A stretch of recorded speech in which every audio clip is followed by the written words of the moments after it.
all that distress and grief, somehow or the other, those words were so magical that they kept me going.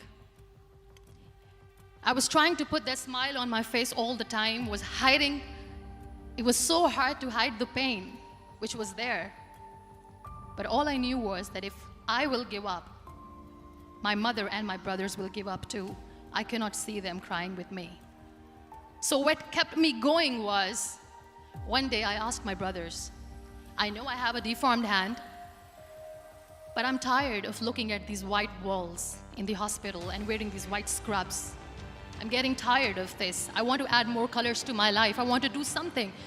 Bring me some colors, bring me some small canvas. I want to paint.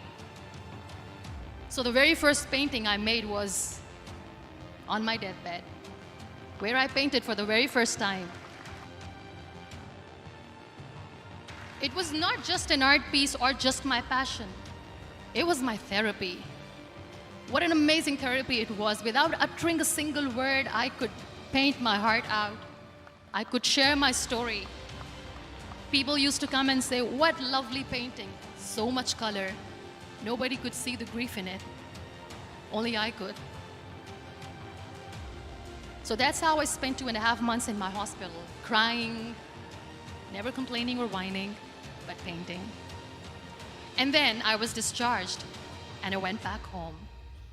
And I went back home, and I realized that I have developed a lot of pressure ulcers on my back and on my hip bone. I was unable to sit. There were a lot of infections in my body, a lot of allergies. So doctors wanted me to lie down on the bed straight for not 6 months, for not 1 year, for 2 years. I was bedridden, confined in that one room, looking outside the window, listening to the birds chirping, and thinking maybe there will be a time when we'll be going out with the family and enjoying the nature. That was the time where I realized how lucky people are, but they don't realize. That is the time where I realized that the day I'm going to sit, I'm going to share this pain with everyone to make them realize how blessed they are, and they don't even consider them lucky. There are always turning points in your life. There was a rebirth day that I celebrated. After 2 years and 2.5 months, when I was able to sit on a wheelchair, that was the day when I had the rebirth.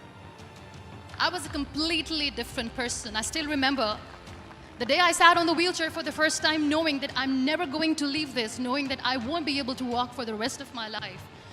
I saw myself in the mirror and I talked to myself.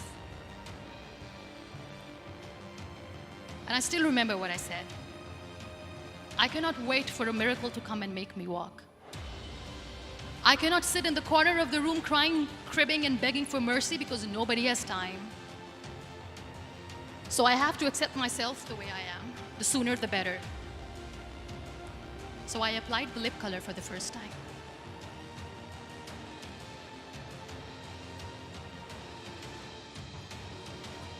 And I erased it. And I cried. And I said, what am I doing? A person on a wheelchair should not do this. What will people say? Clean it up. Put it again. This time I put it for myself, because I wanted to feel perfect from within.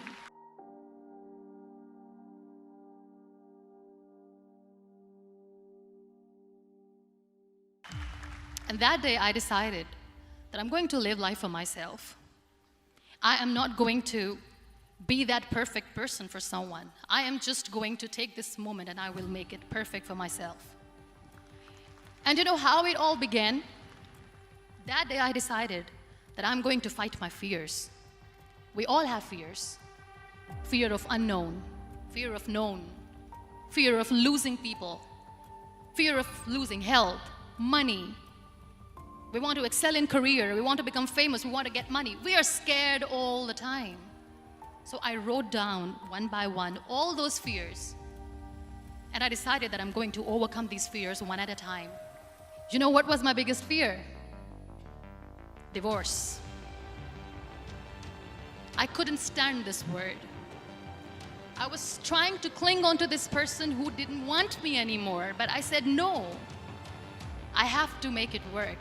But the day I decided that this is nothing but my fear, I liberated myself by setting him free. And I made myself emotionally so strong that the day I got the news that he's getting married, I sent him a text that I'm so happy for you and I wish you all the best.